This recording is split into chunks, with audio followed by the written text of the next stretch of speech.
Welcome everyone to Shiny Object System. I don't know what podcast this is. It might be Shiny Object Syndrome. I am Jackson Warfield, and I am joined by Fynlgaming. Yeah, okay. There we go. Got it. Yeah, I froze. We're also joined by. We may end up hearing my dog groaning. There's more prep needed for this episode than usual. My dog was making his presence known. But today we're going to be talking about not going to talk about the Dogs of War, though that would have been a good tie-in. We're going to talk about miniatures. We're talking about Spiel, Essen, and things going on there. We're going to talk a little bit about TCGs.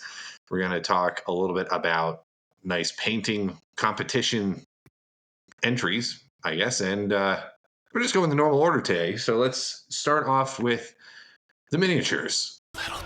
Oh man, I don't know what to do here. There's like no Games Workshop pre-orders. The only real thing that was announced was they're calling the third season edition. So I guess third edition of Blood Bowl. That's going out for pre-order next week. It's going to come with two teams: the Brioni Barons, they're like noblemen from Bretonia, and the Nehikara Nightmares. I guess they're Tomb Kings. And, come with the standard rule books and cards and dice and all that stuff. But that's it for Games Workshop pre-orders. Well, besides the collector gift set, if you're shopping for Christmas already. But there's no minis in there. Yeah. Blood Bowl was always, I don't know, I guess Blood Bowl is one of those games where it's a British person's understanding of what they think American football is, I guess. And definitely doesn't play like regular football. But I've only played. Actually, I haven't even played it. I only own Blitz Bowl, which is the Barnes and Noble like introductory, like half the size of Blood Bowl, and I have a couple armies there that are kind of cool. But have you ever been interested in Blood Bowl? I've had like a passing interest in it. It sometimes it looks like, oh hey, maybe I should pick up some minis. It kind of look cool. Theme kind of looks cool, but then I look at my pile of shame and just kind of retreat from that idea. Tomb Kings being in there is interesting. That might make me want to think twice about it. But all right. Well, third edition's next week. Yeah. Third season also. If a season is like 3 years, how many years since second season? Is that like a 5-year season? Yeah. I don't know what planet that's a season on. Well, that's it for pre-orders. The only other big news is from Archon Studios for the StarCraft miniatures game, which I'm insanely excited about.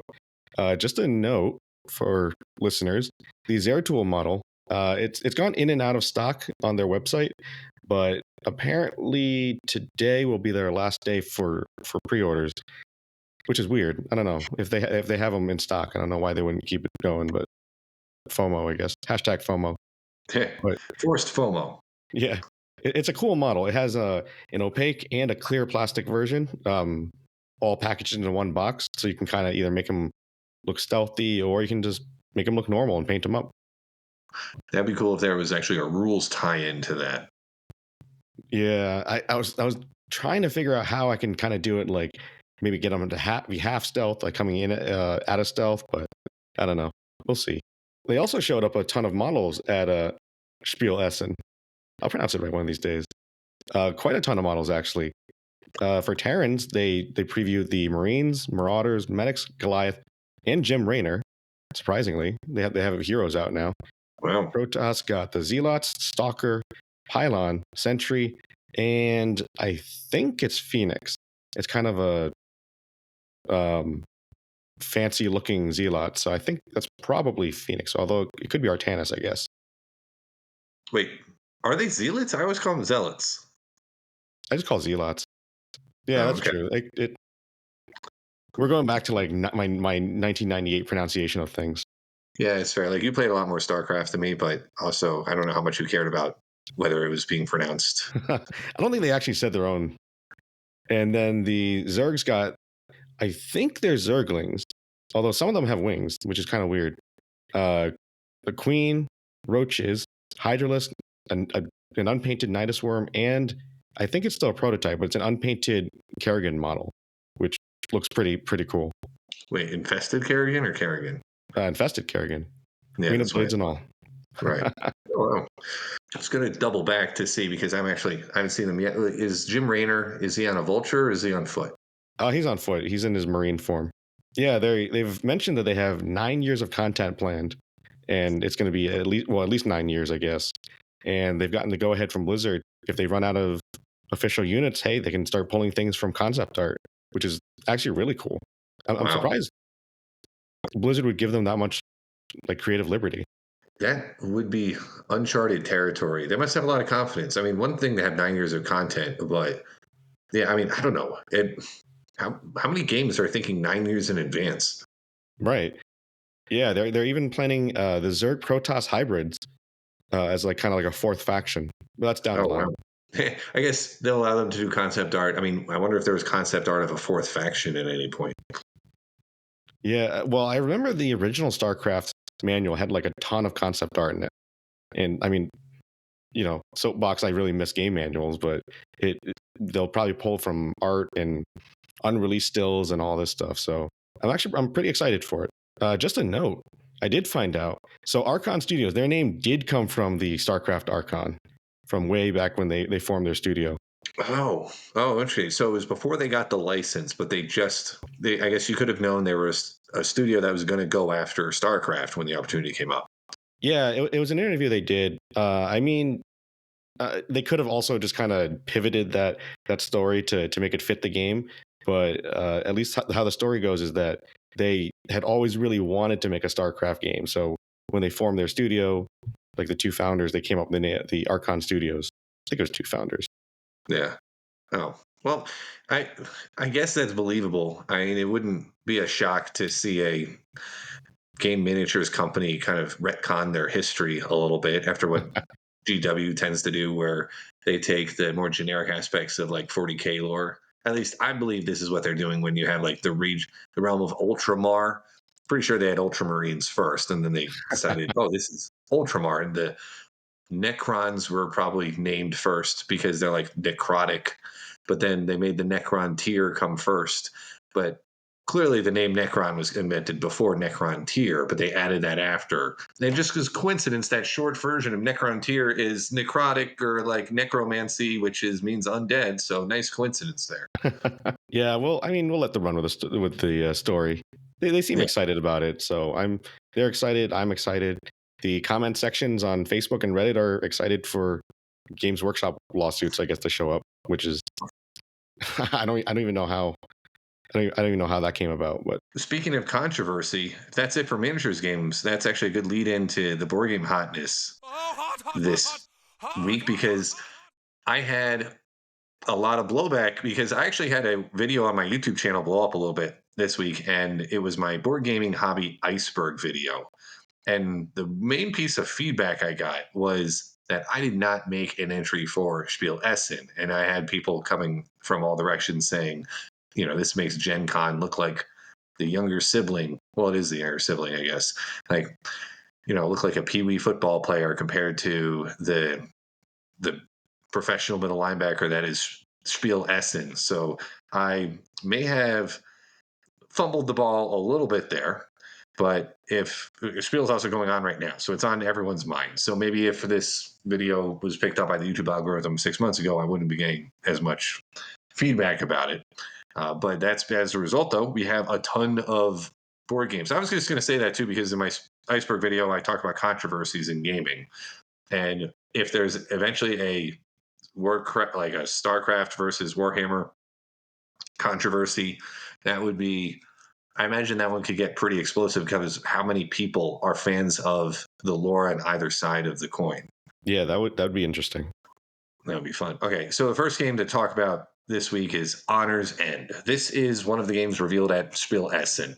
Honor's End, this is also going to be, I think it's pretty high in the board game hotness, is ending the day we post this podcast. So we're talking October 27th. As we're recording this on Sunday night, we got less than 24 hours before this Game Found campaign ends. So Honor's End is a cooperative deck building game. The most similar you can get is Moonrakers. So the designers of Honor's End also designed the game Moonrakers, and that's kind of the only noteworthy game, in my opinion, that they've released. And that seems to be a surprisingly common thing, is that a lot of these designers for a lot of games that are picking up momentum and are very popular for a week or so, the designers just make like this one game or this one series of games. And Honor's End is the latest example of that. But it's 1 to 4 player cooperative deck building. And I understand this to be deck building as far as like Dominion deck building, not Magic the Gathering deck construction. And yeah, it's cooperative. It looks like it's fairly solid. I don't think we have a read on how complex it is yet. It has some ratings out there. You can watch some plays. There's some content online about it. Obviously, you have the campaign itself. As far as a backability score, it has some decent options as far as what you can actually do. You can do like one. I always like it when campaigns do let you pledge without a reward, because then you can adjust your pledge into Pledge Manager and buy yourself a little bit of time. They did that. Not every game we're going to talk about today does that. The game itself is about $59. It's probably a game that would be about $59 for the MSRP once it actually got released, maybe a little bit more. The Kickstarter Deluxe Edition is $89, and you can get all in with a bunch of other stuff for $159. I'm going to give this one a backability score of 7.5. It does look like an interesting game. I'm still trying to kind of come to grips with how it plays. But I will mention I do appreciate that they have kind of like a demo on Tabletop Simulator. So that I definitely appreciate that. I'll have to take a look at that. Yeah, I should mention it does have one mechanic or mechanism that I don't like in games, and there aren't that many of these. I don't like multi-use cards. Something about multi-use cards, and that's cards where it's like the top half does this and the bottom half does that, and you have to choose whether you use the top half or the bottom half. Something about it bothers me, either because it's with the way I approach games, that just gives me analysis paralysis more than any other mechanism. I can get used to it with certain games, but I just don't like learning that. I don't like the idea of choosing to use having effectively double the hand size of cards. And with every choice of a card, there's a negative choice that you get rid of. So if you use the top half of a card, you also have to by default not get the bottom half. I just don't like it. Sad Gloomhaven noises. Yeah, Gloomhaven isn't that bad with it, because then you can reuse the cards late, like you're refreshing your hand more often. Oh, The I main guess, game the game I really disliked it the most for was Race for the Galaxy, which your cards were also resources by default. So it was dual use, not a top bottom thing, but your cards, you would play them, you would like discard them, and they were your resources. Arkham Horror Card Game does it. I just don't like it. But not to dwell too hard on that, because a lot of people do like that mechanism. I feel Next like we need to game, add a rant section to this podcast. yeah, we, gotta do some- we we each have one every week. I know. Well, I might have another rant later. But Uh-oh. the next game that you need to decide whether to back right now is Return to Dark Tower Expeditions. I was mistaken. So I'm distracted because my dog's about to pick a fight with my cat. Return to Dark Tower Expeditions is the latest expansion to Return to Dark Tower. Return to Dark Tower is what is it? It's by the publisher that remakes old games. What's it called? Restoration Games. So this game was based on the Dark Tower game from like 1981. It has this big dark tower in the middle of the board, so it's a kind of a cool thing. I think it was even featured on like South Park once. It's a cooperative game. Dark Tower, the Return to Dark Tower, that is Return to Dark Tower, the newer one, is highly ranked on Board Game Geek. My dog just barked at me, wanting to go outside. It's ranked 228 of all the games on Board Game Geek. So if you have had your eye on this, getting one of these Kickstarters is often a fun way to jump in with both feet. It's not.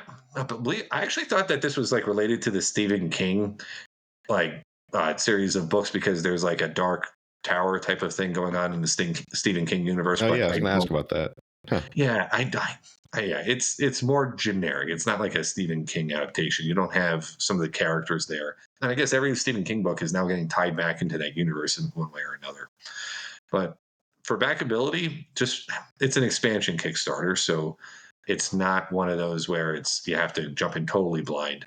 I think this one's an 8.5 in backability, which is not high enough for me to back it. I'm not jumping in at this point here. I would be fun to.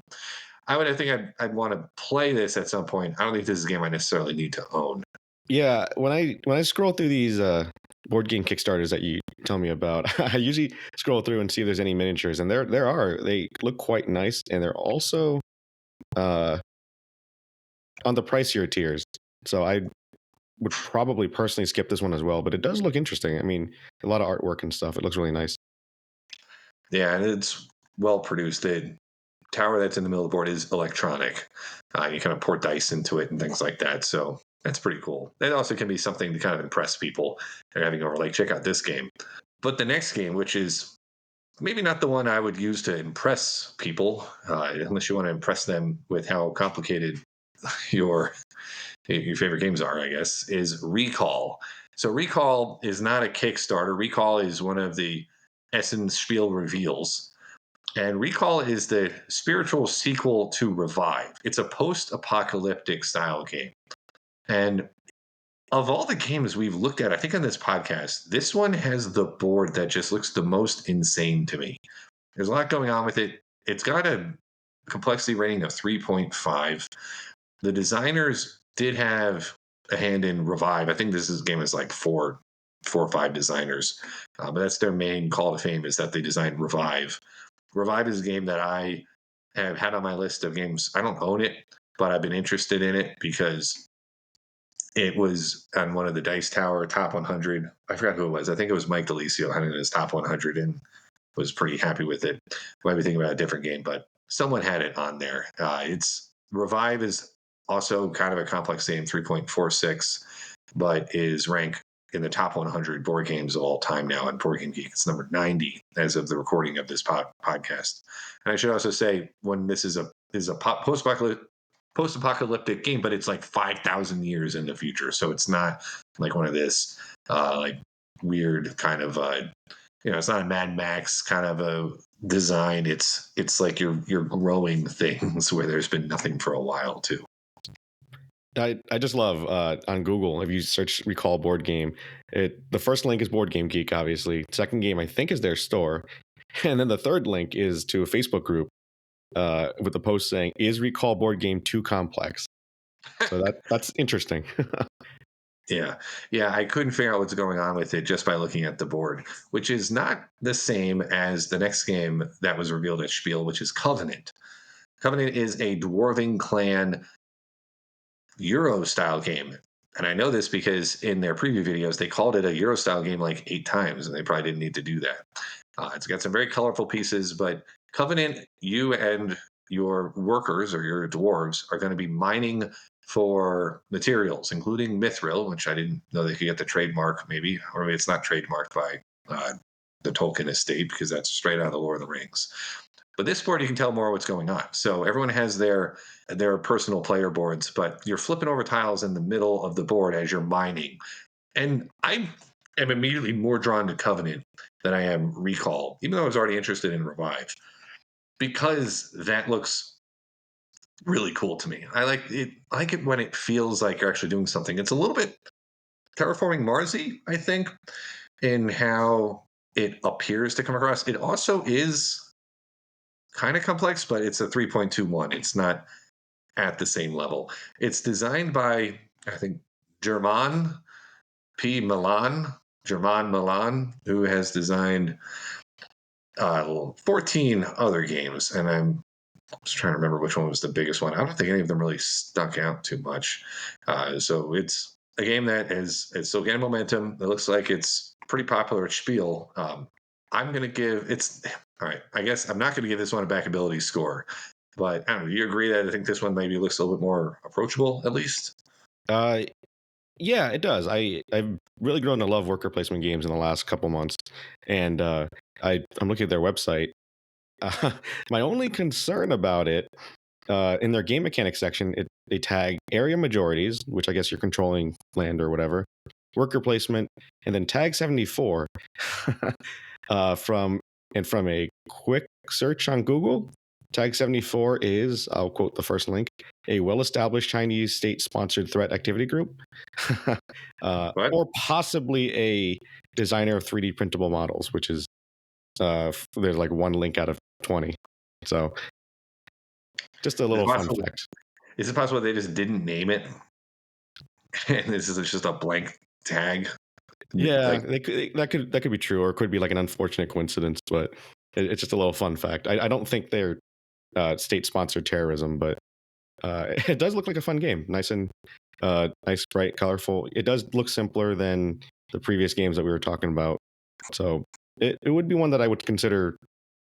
I don't know about buying, but if somebody else named Jackson Warfield bought it, I'd play it. Yeah. Well, it reminds me actually of your story. Reminds me of hearing about when the Pokemon set Stormfront was released. Apparently, they went so far as to actually release it before someone in the company realized like it's also the name of a quasi Nazi organization that has this online publication or something. So yeah, it's that would be unfortunate. The only concern I have with these cool components too, because they're nice wooden components, is some of them look like they're going to break. If you look at some of them, I like that they're two-toned meeples in here too, like a little flame thing. But yeah, my only other concern about the approachability is that they do call out the type of player to play it as diehard gamer and rules lawyers. So it might be easier to play, but there could be things to nitpick, maybe little hidden gems inside the rule book or something. I'm going to make an executive decision. I'm going to cut out talking about Koldara because my attention has been on these other games a little bit more. Koldara is another one of the games revealed at Essen Spiel. I will maybe hold that for next week. There's the least information on it compared to all the other ones. Like I don't think there's even a YouTube video on it. So I'm gonna hold on that one and spend the rest of the time here in the board game hotness talking about the game I am legitimately on the fence on, about to back, but having hesitations, which is Berserk. And I've been teasing talking about Berserk now for at least the last 2 podcasts, maybe the last 3. So Berserk is a big game based on a big manga, which is Berserk. Berserk is, according to some people, not only the greatest manga ever made, but one of the greatest pieces of media ever made. The story has been going on since the 90s. It is apparently going to get finished. I think they're in the next 10 years or so. There's like over 300 issues of this manga so far, and I think it's going to approach 500 by the time it's done. It follows the life of Guts, the main, and his companions, which are all featured in Berserk. So this game has I'll steal your thunder a little bit, a ton of miniatures, which I can vouch to say these are straight out of the manga. And if they can actually produce everything to look as nice as it appears, that is going to be a huge appeal of the game. And some of these miniatures are kind of huge, and they need to be, because if you know what they come from in the game, they are large things. If you go to the Game Found page and go to the first big picture where they show all the miniatures, the one that looks like a big face than a cloud, yeah, that was actually a 5,000 foot tall, maybe not 5,000. How tall is that anyway? Like monster that rose up into the clouds. I'm not going to spoil anything. I'll just say that needs to be big. The game is expensive. It looks like the pledge levels, you have to go at least 200 euros. So I'm moving my podcast window around here a little bit.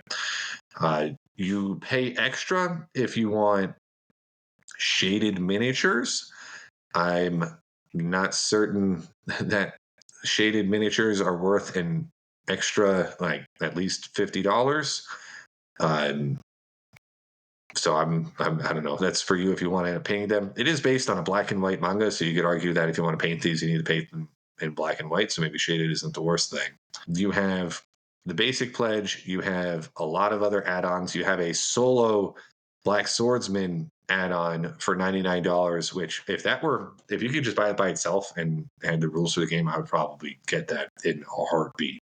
I'm just not sure if I'm going to get this Kickstarter. I'm not sure I'm going to back it for one reason, is that I'm only about 50% certain I would ever actually play it. Uh, it's got a big box. It probably needs to have a big box. So I'm not going to complain about the fact that the box is a cube.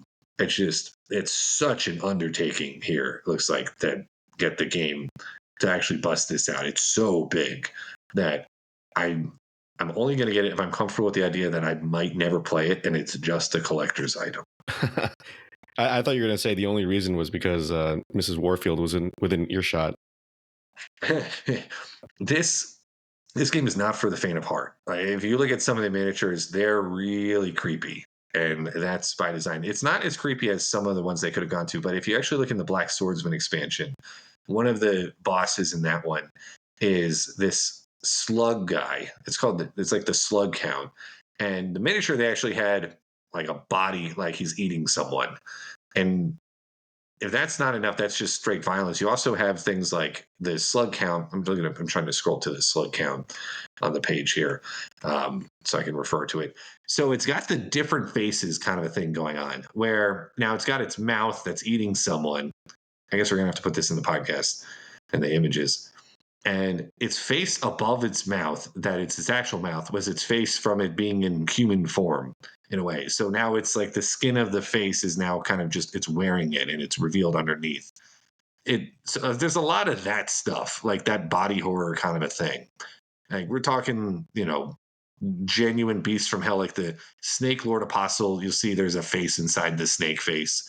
Little things like that just make they're a little bit more going towards like the kind of a chaos, disturbing kind of a thing, but in a gritty, fantasy type of dark fantasy, as opposed to, you're being warped by the warp in space, like in 40K or something like that. So this isn't something I would, it arrives a year from now and I bust it out with my kids with an average age. It will be like 6.5 when it ships. So this is not what I would use that for. It is a little bit hard to justify spending a lot of money on something, again, that I would have to actually physically separate my kids from. Yeah, the age is 18 plus on the game found, by the way. Coming from someone who doesn't really know anything about Berserk, I only see like the meme videos about kids picking up the manga and then their parents jumping in and ripping it out of their hand. But no, I will agree. These miniatures are absolutely gorgeous, and just for that alone, if the price tag were not as much and I hadn't spent so much on Warhammer, I probably would have backed it just for the miniatures alone. Yeah, I can't. It's so big. I kind of can't believe how many are in here. And the price reflects it. I still can't believe how many are in here. It's a lot. They did us. I know I already said this. They did a really good job of capturing the artwork, because that's one of the best things about Berserk is the artwork is phenomenal. And I think they nailed a lot of these monsters, and they didn't even try to make some of the ones from 30 years ago when the artwork wasn't always as good, but they nailed it with a lot of these. So I'm excited for it. I'm also excited to see people paint these and kind of bring them to life a bit, because again, it's a black and white manga. I think that's it for the hotness. So my backability meter for Berserk is 9.5. It has to get to 10 for me to back it. I don't have the $1 pledge option. At least I haven't found that button yet. Maybe I'm wrong, but and then wait for the pledge manager. I don't think I have that. I think I got to decide whether or not to go in on it. And if I had gone in on more Heroescape this wave, I definitely would not have. But because now that's also in theory other money now that is available, maybe I'm more likely to do it. I will give an update in next week's podcast when we talk more games. But I think that's enough games for this week. Let's talk about trading card games. TCG news. Man, I feel like I'm light on the news this week because trading card games are actually pretty light as well. Magic didn't have any fancy Universe Beyond collaborations announced. They didn't do anything with like Gumby or Tintin or something like that. I was wondering who you'd come up with for that. I couldn't think of anything else the spur of the moment.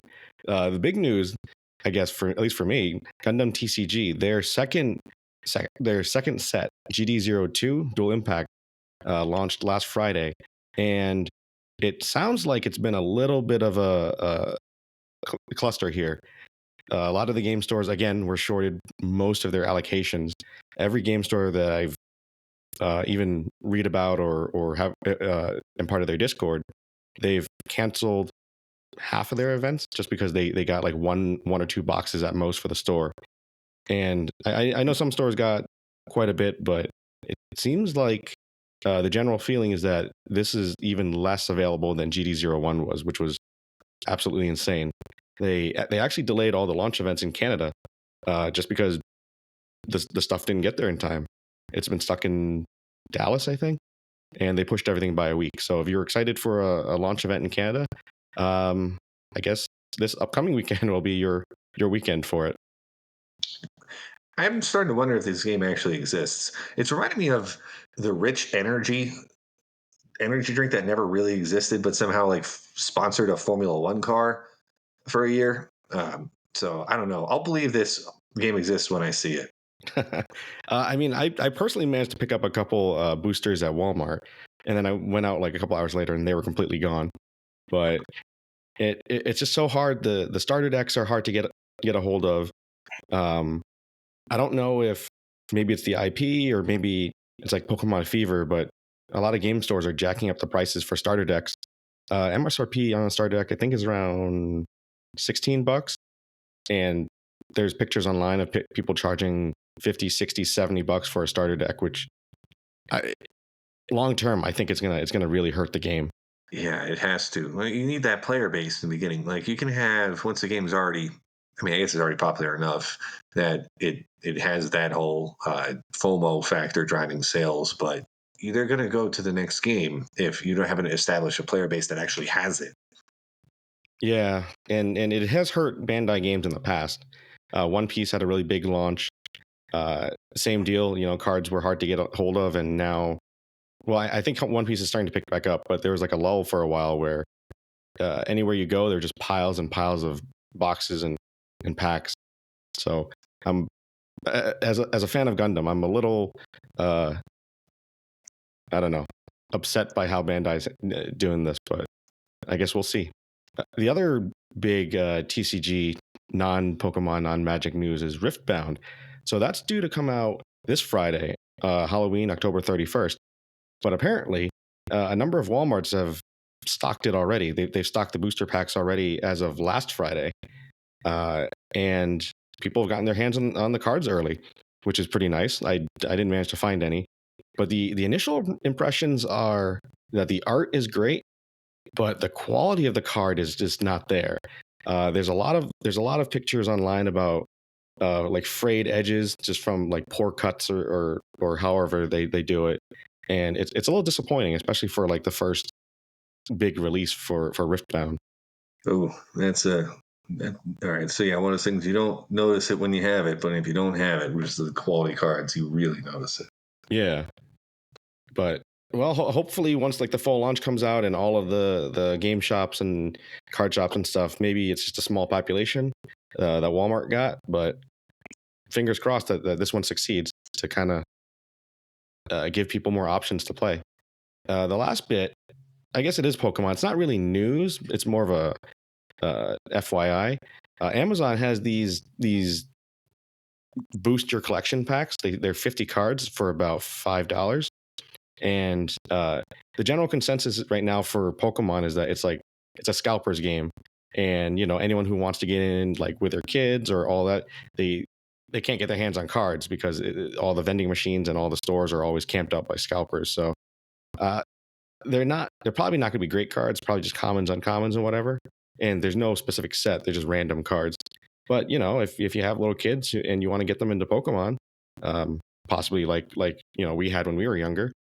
These $5 packs might be a good idea. I wonder if they have that at least one holographic card in there too, because that was always a big appeal. Even once I was old enough to understand the different rarities of cards, I would have really missed if they didn't have that. But I'm not gonna lie, it is similar strategy at one point where I think it was once my daughter went through a phase where she liked opening packs but wasn't old enough to know the difference between a pack that I had repacked by preserving the pack art, like the actual foil, and then put just like 10 cards in there. They were from like a bin on a basic marketplace. So it's a way to get them into it, which is actually a preview of the WDYP section of this podcast. Uh-oh. But yeah, that's it for TCG news. I mean, hopefully we'll get something big one of these days, or eventually. That's not just about scalpers and low availability of cards. But how's it going in the convention world? Yeah, so as I said before, it's Spiel Essen time, and I'm definitely being lit up about that on YouTube. But we have a number of things going on at Spiel. You have a lot of board games getting revealed. One day I want to go to this, but I don't have that many reasons to go to Germany. I mean, I'm kind of a heavy metal fan, so maybe I can string it together with a concert, I guess. That might To be enough. appease all those comments on your video, maybe we should take a trip out there next year. Do a live podcast from it. Well, you see, I'm that's sure where I that was. justifies it. I was going to follow up to the iceberg video with maybe a Spiel iceberg video and call it the Spielberg video. And he's demonetized. Oh, jeez. Yeah. So I guess one thing we didn't talk about with Spiel, though, is they have an instance of the Golden Demon, and we should probably talk about that. They announced the winners, right? I was looking at the winners for 2025. I didn't screw that one up. Yeah, I think it's still 2025. Yeah, they don't do something where they name it the following year just because it happens to be in like the fall, like how they name sports video games like the next year once you get past. I don't know why NASCAR 25 was NASCAR 25. Usually that would be 26, but it's like Madden 26. So it's not like that. So no, it's Warcom had the article for Golden Demon 2025, so it should be the up-to-date one. Yeah, what were your thoughts? I have some thoughts. What would you think about the winners?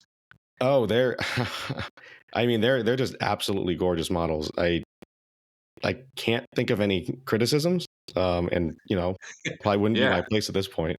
But the Slayer sword winner though, I mean that I couldn't even tell it was a model. Like I scrolled quickly through it and I took a look at it, and then I scrolled away. I'm like, no, that's not real. That's like a rendering that Warhammer did or Games Workshop did for like advertisement. And I looked and I'm like, holy cow, that is a real model. And I mean, he's a 3-time winner now. Albert Font, I guess. I'm probably butchering his name. I'm sorry, Albert. But that is just an absolutely gorgeous model. I don't even know what model that is. So it looks something from Sigmar. Yes, yeah, it won the Sigmar Golden Demon too. I think they made the right choice.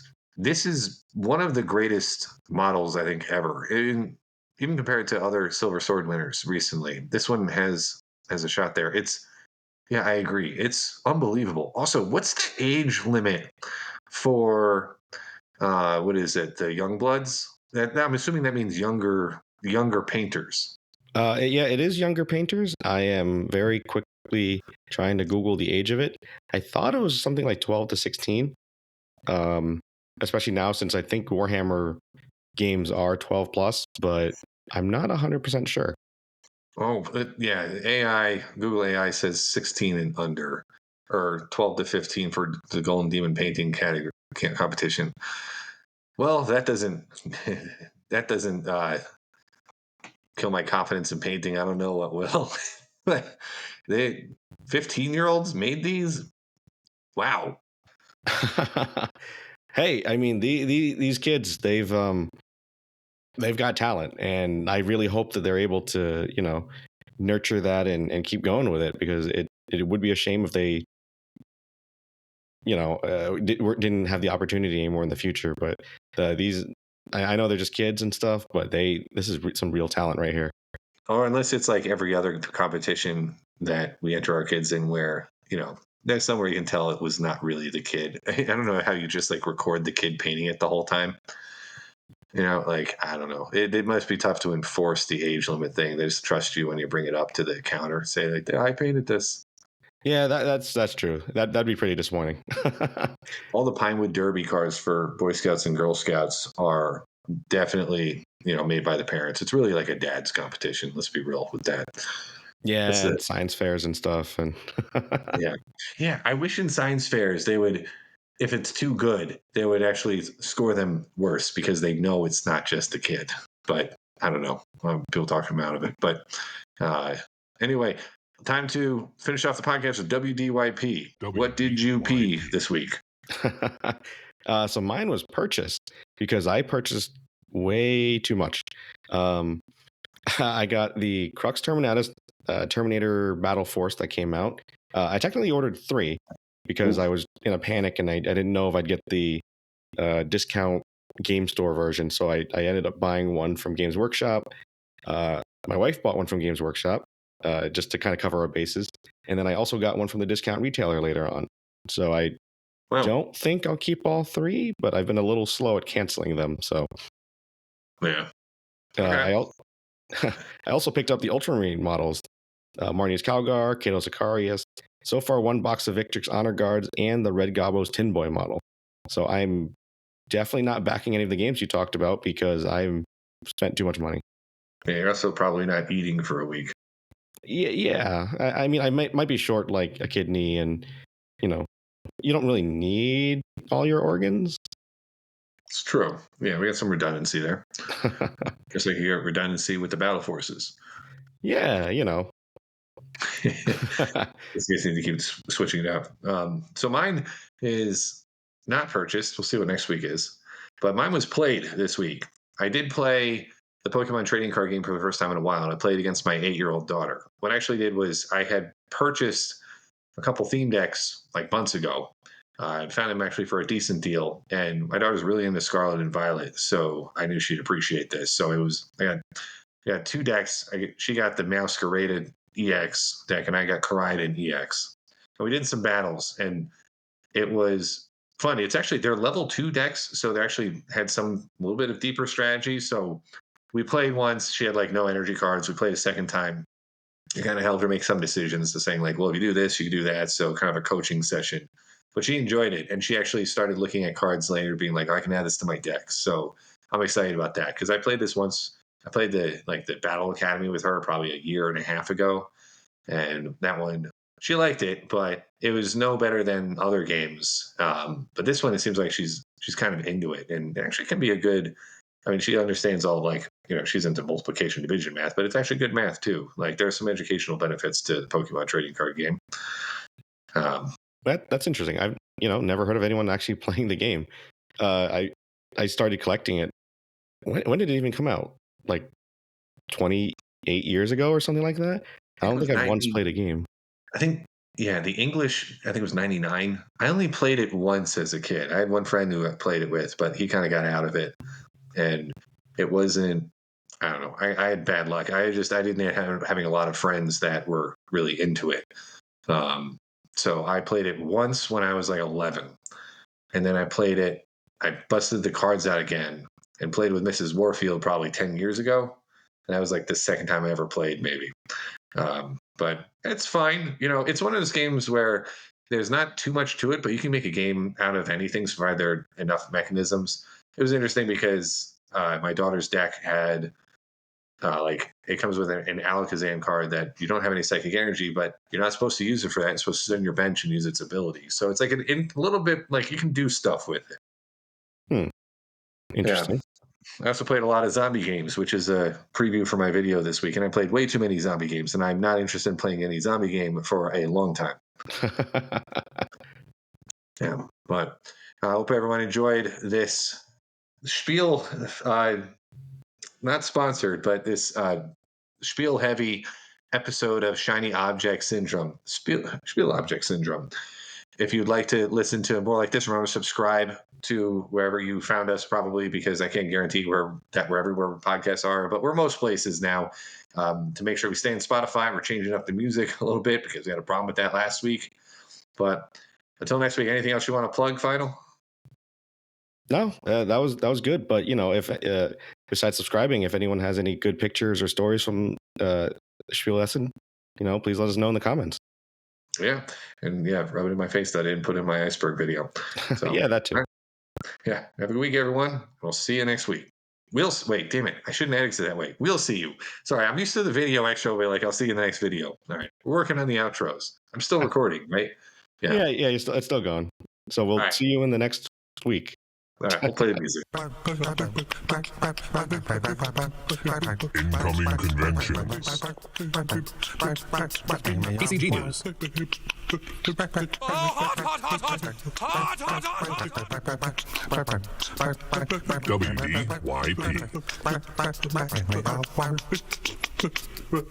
Little bits.